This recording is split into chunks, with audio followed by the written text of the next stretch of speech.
Fala galera, vamos começar o Manifest Podcast. A gente tá no meio do congresso aqui e a primeira preletora foi a pastora Lê. Já me livrei. Foi top demais. E vai ser um pouco do tema que a gente vai falar hoje. A pastora pregou muito sobre priorizar o reino de Deus, sobre buscar o reino de Deus em primeiro lugar. E foi legal que ela falou que esse é um desafio para todas as gerações, né? Então eu queria começar perguntando, pastora, na tua a fase assim de jovem adulta, nos 20 e poucos anos, o que era um desafio muito grande para você começar a entender o reino de Deus? Acho que nessa época você já era convertido ou não? Eu me converti, eu acho que eu tinha uns 24 anos, por aí. E o que era... Repete. Não, Já começou, né? O que era um desafio pra, né? E aí pega teu início de conversão de você mergulhar de cabeça assim nas coisas de Deus. Teve alguma coisa que foi uma barreira ou tu já foi mergulhando direto e se convertendo total? Não, eu me converti, mas é um processo, né? Um processo de amadurecimento, um processo... acho que até, pelo menos comigo, foi assim. A gente vai crescendo espiritualmente. Eu creio que eu tive uma conversão verdadeira e legítima logo de cara, mas aí a gente vai entrando nesse processo, né? Eu creio que até a questão de domínio próprio, ela vem com o tempo, né? Não foi aceitei Jesus e logo no primeiro ano eu tinha domínio próprio. Então, por essa questão do domínio próprio, ele vir com o tempo, né? Então, é óbvio que eu tive problemas com prioridades e eu acredito que eu tenho uns 20 e poucos anos de conversão, é uma luta até o final, né? Eu não vejo que... Não que é um for... venci assim. Não é um venci. É algo que a gente não percebe e a gente vai se distraindo. A gente vai se distraindo, a gente vai perdendo foco, prioridade. Porque eu, né, me vejo em muitas funções. Como mãe, tenho que cuidar da casa. Eu tenho meus projetos pessoais, eu voltei a estudar. Eu tenho cuidar da minha saúde, então eu pratico esporte, eu estudo, eu cuido da minha família. É ruim, hein? Azul. Tem uma caminhada longa. Então, eu percebo assim que ao mesmo tempo que eu quero ser focada naquilo que eu me propus a fazer, ter um foco, ter disciplina, essas coisas também não podem me roubar da real prioridade. Então, em todo tempo, eu tô ali aos pés do Senhor, pedindo para que Ele me ajude a rever a minha agenda, a rever o meu tempo. Tu falou disso do domínio próprio, né? Domínio Que próprio. é como é difícil às vezes a galera botar um freio.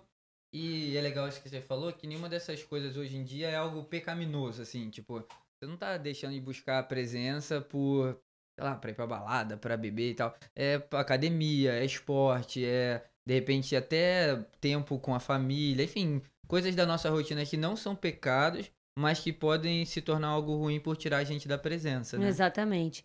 Então, é essa questão, você sempre tá fazendo uma autoanálise, buscando realmente a presença de Deus, investindo tempo na presença, para que Ele te mostre se você está perdendo foco, se você está invertendo prioridades, né? Cuidando demais da sua casa, até de menos, né? Tem gente que Tem os extremos, tem né? os extremos. Não, porque também tem duas coisas distintas, né? O buscar a presença de Deus e o servir a Deus, né? Então, também uma coisa que não é legal, você... tô edificando o reino, tô priorizando o reino. Sim. E aí a pessoa não cuida da própria casa. Porque o reino é maior que a igreja, né? O reino engloba a tua Muito família, maior do que a igreja. trabalho, tudo. Mas muito maior do que a igreja. Né? Hoje o tema desse congresso são gerações, e o que eu tenho visto me preocupado é a geração da minha idade que não tem investido tempo na família, nos filhos. Né? Então, eu também prego, né, para adolescentes uma vez por semana na escola da Laura, né? Não, na escola do Gabriel. Às quintas-feiras eu prego para alunos eu acho que de 11 a 16 anos de idade. E tu sente que eles têm muito essa ausência da atenção familiar? Sinto. Eu sinto que muitas famílias cristãs hoje são disfuncionais. Né? Então, eu vejo isso dentro da igreja, eu vejo isso na escola cristã que eu levo a palavra, Então, algo que tem me assustado nessa questão de prioridades, além dos cristãos não estarem priorizando o reino, né? Eles também não investem na sua família, não investem no casamento, não investem nos filhos. Então, eu tenho visto dentro da igreja crianças, adolescentes totalmente sem limites. Sim. Não, e a gente até, né, eu e Ritoca, a gente lidera há anos já adolescentes, e depois a galera do Flame, que são jovens e adultos aqui. E muitas vezes a gente foi cobrado pelos pais de tipo, leva meu filho pra presença de Deus, ajuda meu filho, não sei o quê. E a gente sempre falou pra eles, cara, é um trabalho conjunto. Não adianta, né, um pai, por exemplo, traz um teens aqui que a gente tem o culto de domingo pra eles. Beleza, ali ele tá sendo alimentado, tá recebendo de Deus, a gente vai tentar acompanhar na semana. Mas se não tiver o suporte da família, que é onde, né, passa a maior parte do tempo, fica incompleto, né, esse trabalho. Por que também? Porque as pessoas tendem a terceirizar a responsabilidade, né? A gente tava falando ali, né? O pessoal pedindo pra pastora orar. Terceiriza tudo. Terceiriza oração, ora por mim. Terceiriza a responsabilidade. Eu vou matricular meu filho numa escola cristã e espero que lá ele encontre a presença de Deus. Vou colocar meu filho na salinha do infantil, espero que lá... E o primeiro lugar onde ele tinha que encontrar a presença de Deus é na casa dele. Né? Então, hoje, eu vejo pais, como você falou, que te cobravam quando você liderava team, te responsabilizando pelos frutos dos filhos deles. Né? E na escola eu vejo a mesma coisa. Ontem teve um episódio na escola da minha filha, onde uma adolescente xingou um garoto, até foi um comentário racista, e a irmã mais velha do garoto veio para tirar satisfação. Bom, terminou com um vídeo horroroso da garotada. Na internet já? Deve estar. Mas meu WhatsApp chegou rapidinho ali pelo grupo das mães, as adolescentes se embolando, batendo na porta da escola, a maior baixaria. Aí o comentário das mães no grupo, elas falavam assim, mas é um absurdo, uma escola cristã. Em todo o tempo as mães estavam responsabilizando a escola pelo comportamento daqueles adolescentes. Eu falo, gente... Mas isso aí não é a escola, não tem controle sobre isso. Pô. Isso vem de casa.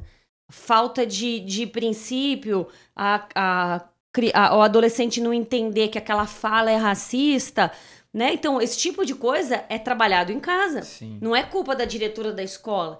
Então, a escola tá trazendo os princípios, né? Exatamente. Mas a aplicação... Exatamente. Então, assim, eu não sei avaliar, né? Vamos pensar junto, né? Às vezes a gente fala, essa geração é assim. Mas, a hora que eu até ia falar essa frase, mas já logo veio, não, sempre teve isso, né? Desde que o mundo é mundo, tem pecado. Adão responsabilizando Eva, Adão responsabilizando a cobra. Ninguém quer se responsabilizar por nada. Sim. Né? Então é um jogo do empurra. Talvez, acho que hoje tem mais esses pecados apareçam mais, né? Por exemplo, todo tipo de pecados sexuais. O que antes acontecia... mais encoberto, hoje com as redes sociais fica claro, e talvez essa seja a diferença das gerações, né? A exposição. E aí vai para a exposição, sei lá, de acesso a esses pecados desde mais novos e a exposição, né, das redes sociais deles. Pastora, tu falou uma coisa na palavra que eu anotei. A pastora pregou sobre Ageu, né? Sobre ali o livro de Ageu. E ela falou, Deus fala com eles assim, olha, vocês coloca roupa, mas continua com frio, come e continua com fome, bebe, continua com sede, ou seja, recebe o salário e parece que é numa bolsa sacola furada. E eu anotei algo aqui, né, que pra mim fez muito sentido. Eu botei que nada é suficiente. E era um povo que nunca estava satisfeito, né? Exatamente. Por mais que eles tinham, nunca estavam satisfeitos. E a senhora falou muito sobre a presença, né? A diferença desse mundo e como a presença traz a satisfação. Pode falar um pouquinho disso pra gente? Sim. Acho que a chave, assim, da sua caminhada com Deus é você entender que Jesus é suficiente, né? Tem um louvor em inglês. Vai cantar pra gente? Passo. Passo, gente. Não teria como começar. Principalmente, não sei o que é pior, eu tentar cantar um louvor em inglês ou tentar cantar. Sei qual eu vou me sair pior. Mas tem você conhece esse louvor? Eu não sei. Vai falando que Deus é suficiente. Isso é algo tão real, sabe? É muito real. Ele é suficiente. Busca a presença dele, é o suficiente pra tua vida. O resto é consequência da sua busca, sabe? Porque a presença dele te traz a satisfação. Então, você pode estar vivendo em qualquer situação. A presença dele vai te dar uma paz, uma satisfação de estar vivendo aquilo. Se não for o melhor cenário aos olhos do mundo, se você não estiver vivendo o melhor cenário glamouroso, ou a sua saúde não está 100%, ou não está na melhor condição material, a presença de Deus vai te dar trazer essa satisfação, sabe? É uma plenitude que só na presença de Deus. Porque o que a gente conhece de pessoas que têm tudo, mas são vazias, então... Em qualquer cenário, isso vale para qualquer cenário, seja questões materiais, seja saúde, qualquer luta que você estiver vivendo, ou você tá bem, né? Porque também eu tô falando num cenário de luta, mas como a gente precisa da presença também quando o cenário é favorável. Bom, né? Porque se perder num cenário favorável também é muito fácil, né? Tu falou do rei Davi, né, em algum momento no final da pregação, e acho que o maior tropeço dele foi justamente quando o cenário era favorável, né? Ele tava no palácio dele, já não ia mais para as batalhas, e ali foi onde ele tropeçou, né? Sim, tava com tempo ocioso, né? Deu mole, Davi. Davi. Mas também, né? O que importa é como ele terminou, isso né? Aí. Amém. Isso aí. Não, mas você falou legal. Por exemplo, a gente pode ter algumas faltas, mas se tiver a presença, é suficiente. A gente consegue. E tem gente que tem tudo, mas sem a presença e não consegue prosseguir, né? Infelizmente, dá cabo da vida, enfim, toma decisões que não são as melhores. Porque a presença, acho que ela te guia, né, pastor? Até nesses momentos. E essa palavra, ela ministrou muito meu coração sobre essa questão da presença ser suficiente, porque quando eles são alinhados, né, pelo profeta, que eles estavam muito mais focados em priorizar a sua vida pessoal ao invés de reconstruir o templo, eles temem, eles se alinham, mas daqui a pouco Deus observa ali um desânimo batendo. Por quê? Porque eles estavam observando que aquilo não era tão grandioso aos olhos deles como havia sido o primeiro. O segundo templo, o segundo templo. Deus, mas você mandou a gente construir isso? Vai ser isso? Tem certeza? Sim. E isso vai acontecer inúmeras vezes na nossa vida, seja em qualquer área. E acho que nos recomeços, né? A senhora falou que os humildes começos são difíceis, porque, né, você talvez não tenha tanto recurso e tal, mas tu tá com gás, tá com sonho, com a visão. Agora, no recomeço, tu sempre faz essa comparação, né? Então eu até lembrei quando eu tava pregando, né? A gente fala muito dos humildes começos, mas como é difícil travar uma dificuldade também no meio. Porque quando é o início, você entende, eu tô começando o projeto. Sim. Então... Tu tá disposto a pagar o preço, né? Você sabe que você tá no início da caminhada, como eu faço jiu-jitsu. Você sabe que você é um faixa branca, você sabe tudo que você vai viver. Você sabe que é um processo até chegar na preta. Então, você sabe que é normal. Vai ser normal você apanhar na branca. O problema é quando você tá na preta e ainda percebe que você ainda apanha. E isso é uma realidade. Pra quem luta jiu-jitsu sabe. Então, Deus ali naquele contexto, ele estava dizendo, vocês estão construindo algo que aos olhos de vocês tá parecendo que é menor, mas o que importa é a glória que eu vou derramar nesse lugar.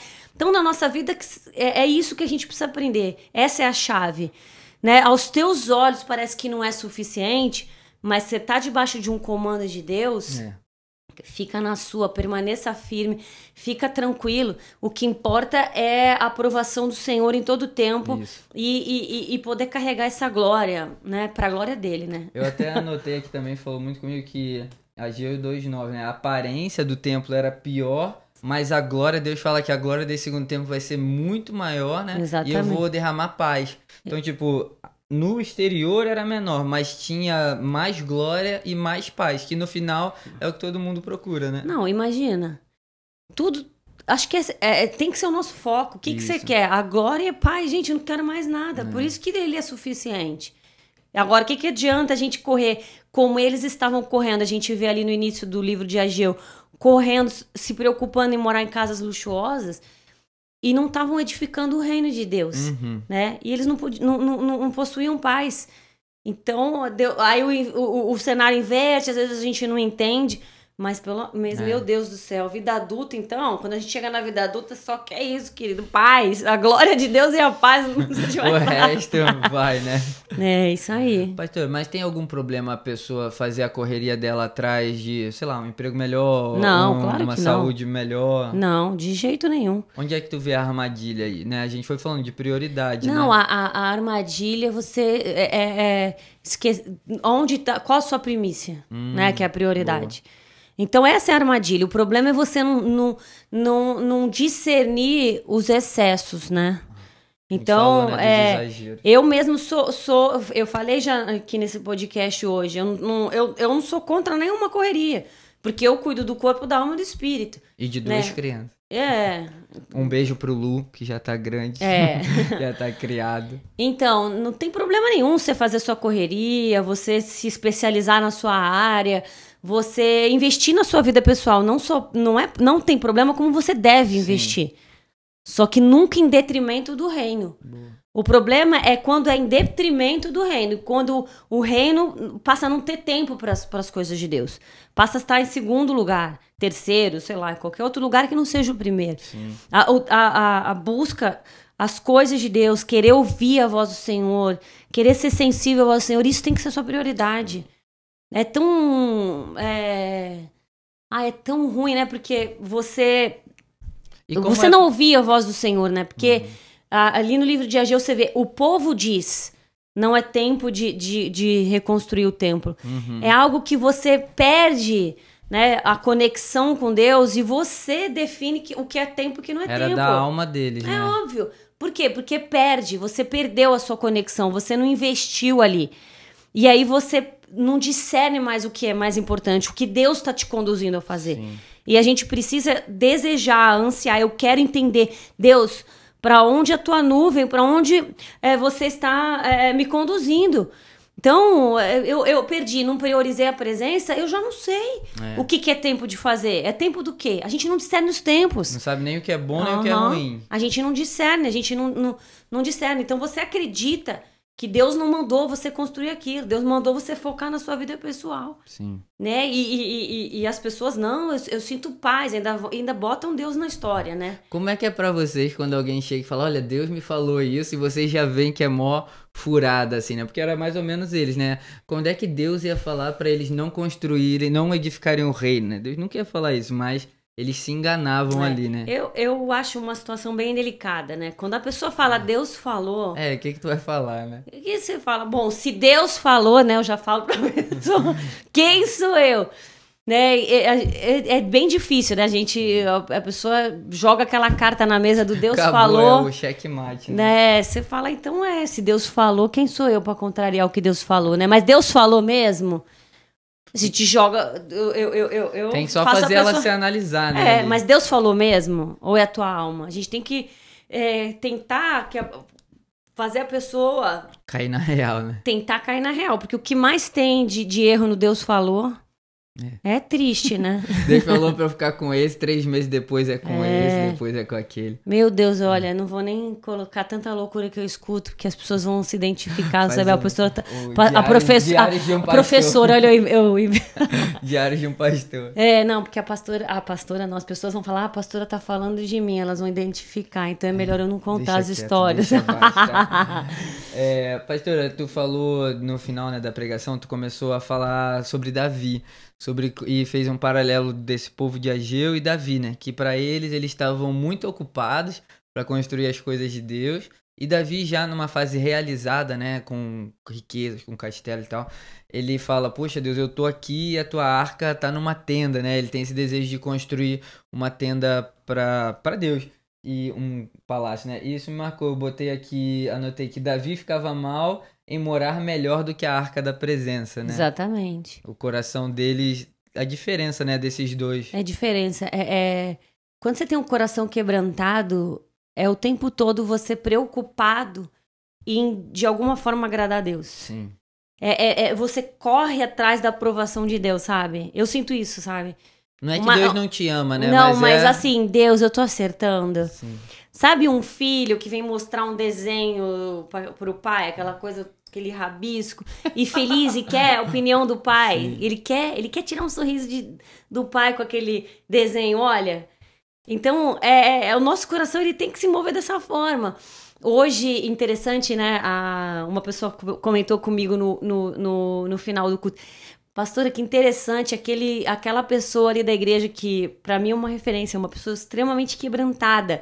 Quando falou, quem precisa vir aqui se arrepender porque não prioriza. Mas a gente vê os frutos da pessoa. Sim. A gente vê a pessoa... a gente vê frutos de uma pessoa que prioriza a presença. E a pessoa tava comentando comigo do ringo. Quando eu vi essa pessoa no apelo, eu falei, opa, se essa pessoa... também, né? Se essa pessoa tá no apelo que não prioriza a presença, então ninguém nessa igreja prioriza. Aí eu falei pra ela, né? Eu falei, mas sabe o que é isso? Esse é o coração quebrantado. A pessoa que tem um coração quebrantado, ela tem se tiver 1% de chance. Eu vou em todos os apelos. Ele vai. Ele fala, meu Deus, eu temo que isso esteja acontecendo comigo. Eu vou me lançar nesse apelo. Porque eu quero, eu continuo querendo priorizar. Então, é interessante ver isso, né? Às vezes você vê o coração duro, ele continua lá atrás. E às vezes vai estar no apelo, você vai olhar, você fala, caramba, a galera mais quebrantada, porque justamente a pessoa quebrantada, ela ouve a voz do Senhor e ela tá sensível àquilo, ela não quer estar fora daquilo. É melhor se quebrantar demais do que você ficar ali endurecido. Né? Pelo amor de Deus, eu não quero ficar sem a glória, eu não quero ficar sem a presença. Porra. E quando a gente fala de Davi, tu falou algo legal, né? Que Davi falou, Deus, eu quero te construir uma casa. Daí fala, Davi, eu vou te construir uma casa. E a gente sabe que a casa de Davi permanece por todas as gerações, né? Até Zorobabel, que foi tema também da palavra, depois com Jesus. Então eu até notei pra mim que fez sentido, que é uma escolha, né? Ou você pode viver uma vida só pra você, que era a galera dali do livro de Ageu. Talvez eles iam ter uma casa luxuosa e fim. E o coração de Davi, de querer construir uma casa, isso reverberou em várias gerações, né? Em várias gerações. Então, eu acho que o pessoal, às vezes, fica nessa de só ir na igreja pra... eu quero melhorar minha família, quero melhorar, sei lá, meu caráter e tal, mas como se isso acabasse ali. Sendo que Deus, ele tá sempre olhando nas gerações, né? Sim. A senhora falou, tem a geração de Abraão, Isaac, Jacó, e acho que esse é o cuidado, né? De não deixar... não é nem um orgulho, mas um egoísmo de só olhar para minha casa, para minha geração, pro meu bem-estar e não pensar nas gerações. Exatamente. Né? A Bíblia nos ensina a chorar com os que choram. Então, quando você busca a presença de Deus, não é só para tua vida. Se você for uma pessoa quebrantada, a dor do outro vai te atingir, o pecado do outro vai te chatear, a queda do outro tem que mexer com a gente.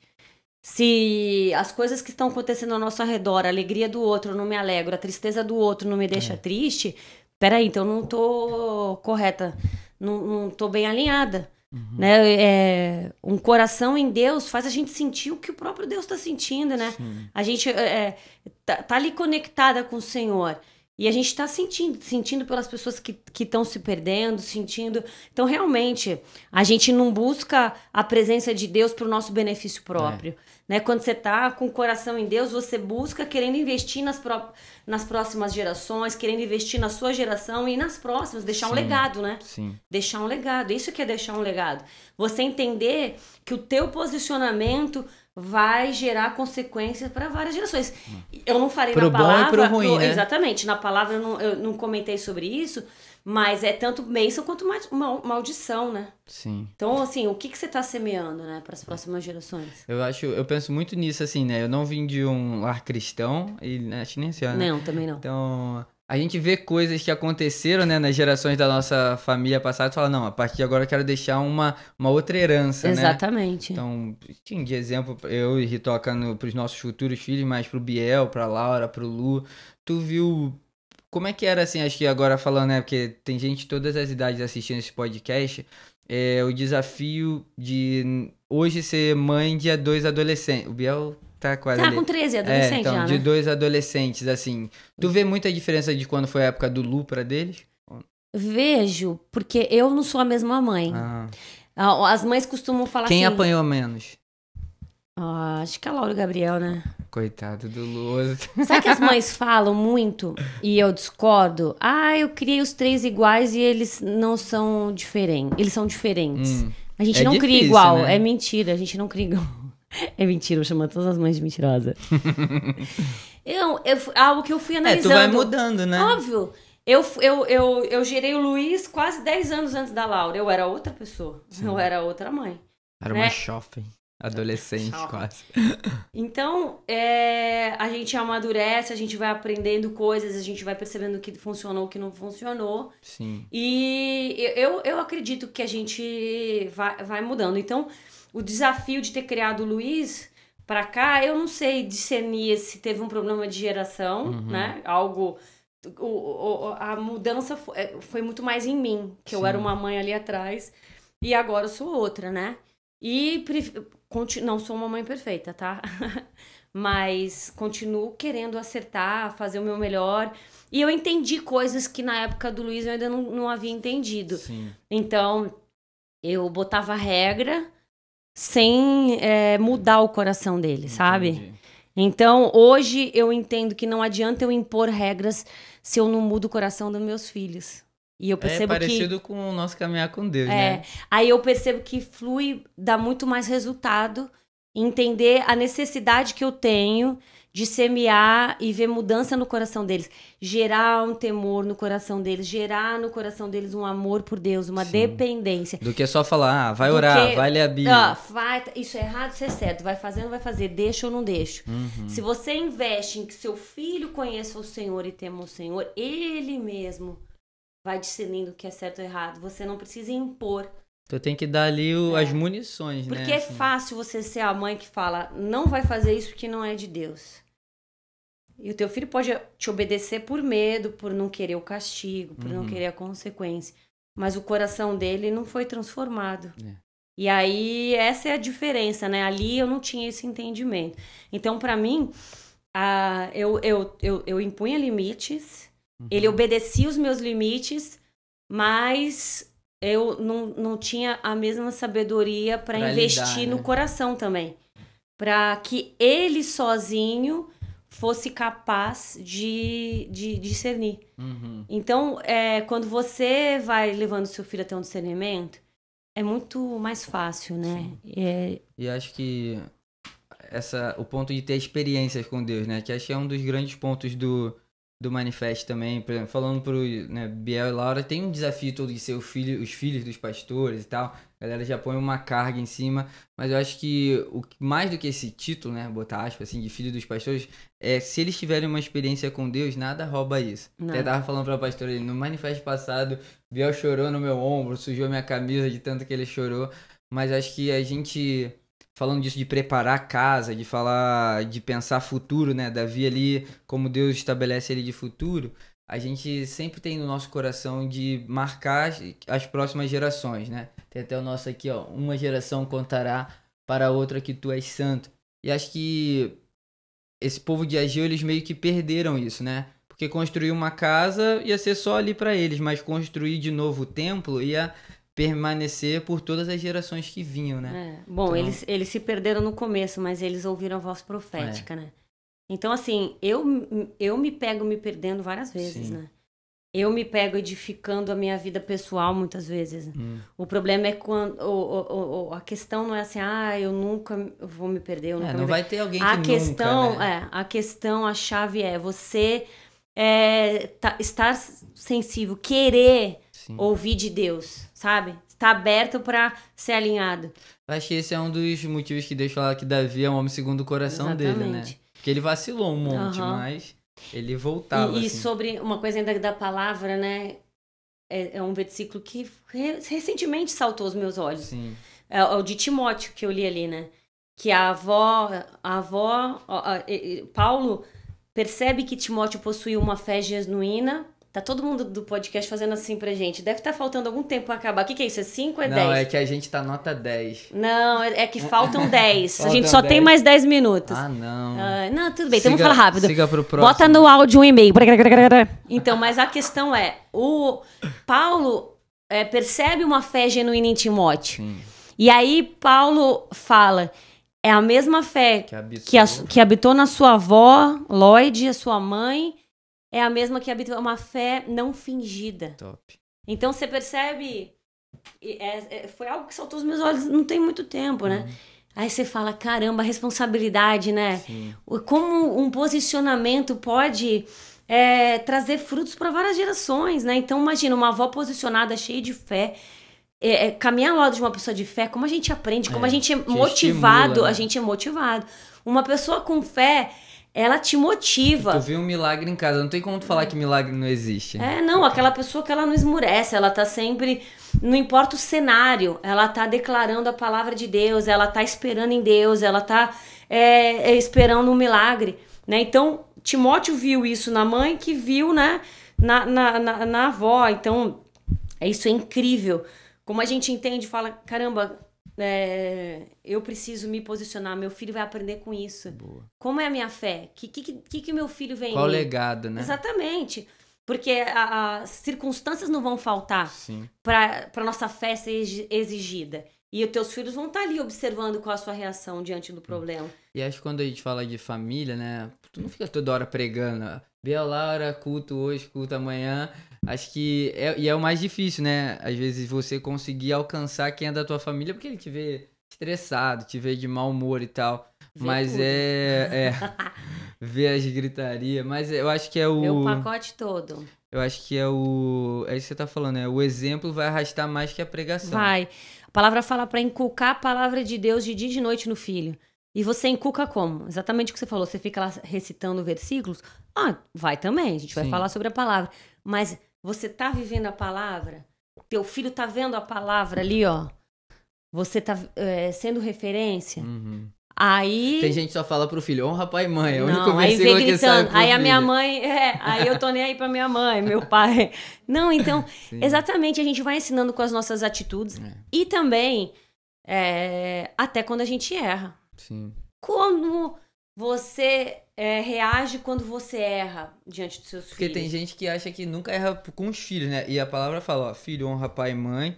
Pai, cuidado pra vocês não irritarem os seus filhos e fazer... Gente, meus filhos me veem errando em vários ambientes.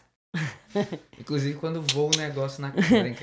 Não, eu erro. E aí, o que eu preciso? Ter humildade pra admitir que eu errei. Eles precisam ver isso em mim. E diante de alguém que é menor que você, né?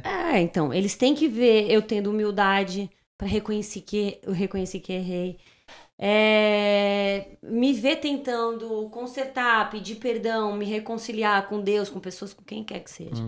Então, eu já me cedi como mãe, eu já chamei eles desde pequeno. Olha, eu errei, o tom de voz não tava legal, eu me excedi, às vezes até o que falou exagerei. tava certo, né? Mas a maneira ali... Exatamente, você tem que estar sensível. Aí o Espírito Santo falou, não foi legal isso aí. Vem, senta com teus filhos, né? Pede perdão, aponta o... Porque o que você faz? Você faz o seu filho agir da mesma forma. Sim. Quando ele errar, ele não vai ter dificuldade em admitir. Você está ensinando seu filho a não ser orgulhoso, né? Então, às vezes a gente não quer quebrar aquela imagem de perfeição, tanto para filho quanto para seu liderado, né? Então, você quer construir aquela imagem do ser infalível. Isso é super prejudicial, né? Isso aparência total. Pastor, e pra gente fechar, se tu pudesse falar um pouco sobre a igreja do futuro, como você imagina a igreja pros seus filhos, né? Tipo, quando Biel e Laura já tiverem adultos, o que você acha que a geração atual, o que a gente pode trabalhar ao máximo para que eles recebam, né? Pra mim, uma das coisas que Deus tem falado mais no meu coração e bateu muito com a palavra da senhora é isso da aparência, né? Você até falou que não adianta eu pregar e aí eu vacilar com eles e não pedir perdão e tal. Eu acho que a igreja não precisa botar nenhuma máscara, porque a gente tem, você falou, Jesus é suficiente. Se Jesus for suficiente e a gente for verdadeiro, é uma fórmula para a glória de Deus, né? Acho que a gente, todos nós, né? A sua geração, minha geração, a próxima, eu falo isso com a galera dos Teams, vocês, Deus tem propósito na vida de vocês, mas vocês já tem que pensar na próxima geração, Exatamente. que é a que tá no infantil. Então acho que a gente quer deixar uma igreja melhor pro futuro. O que a gente podia focar, assim? Eu acredito que é não perder a essência. Amém. Não perder a essência. Simplicidade. Jesus é simples. Amém. Isso é top, né? Porque hoje a igreja ela é menos simples do que era antes, né? Tem o LED, tem a Olha, luz, eles tem estão o mostrando som. 5, deve ser 5 minutos. Ah, tá. Esquece. Ai, caramba. É porque a gente vai ficar fechado na igreja? Vai. Ah, tá. Então é isso. A gente tem limitação de horário, pessoal. Mas eu acho que é isso. Não deixar a igreja perder a essência, a simplicidade de Cristo, sabe? É isso. Para a igreja do futuro, eu acho que sempre vai ser isso, né? Não inverter prioridade. Você começou no bola, né? Nos primórdios, assim, nas primeiras. E hoje, tu vê que esse também é um desafio da geração atual, não perder a essência do que começou lá atrás? Sim, acho que vai ser um desafio para todos, né? Para todas as gerações. Até na Bíblia a gente olha lá, né? Deus falando pra eles, volta ao primeiro amor. Eu estou 20 e poucos anos no Bola de Neve, desde o início da caminhada, eu vi muita gente perder a essência, muita gente ficar pra trás, muita gente, enfim, né? Sim, é muito triste. E acho que a gente tá conversando e volta o círculo, né? De, cara, ser sensível à presença de Deus. Não fazer nada sem a presença e... Acho que esse é o maior segredo, né? Porque não dá pra gente botar uma fórmula. A gente sabe o que funciona, o que não funciona, mas não tem uma fórmula pra todo mundo, né? Às vezes, pra mim, sei lá, não fazer uma coisa é o correto. Pra você, fazer essa coisa é o que Deus tem, né? E acho que a gente precisa ter a sensibilidade ao Espírito Santo. É isso aí. Amém. Obrigada! Galera, estamos fechando, né? Nosso podcast. Cadê os convidados? Manda um salve aí, os convidados que estão aqui. São os penetras aqui. Manda um salve aí, Tchon. Nosso videomaker. Ritoca também tá aí, deve estar com fome já, né? Não, ela comeu, pastora. Hashtag basta alimentar. Pessoal, esse foi nosso papo com a pastora Lê. Obrigado, pastora, por hoje no congresso, por esse papo aqui. Falando sobre gerações, a gente fica feliz que a gente tem um referencial muito poderoso em você, no pastor Felipe, no nosso time de pastores aqui, pra gente conseguir passar isso pra próxima geração. Obrigado. Amém. Glória a Deus. Obrigada. Valeu. Tchau. Pra onde vai? Deus abençoe. Maravilha.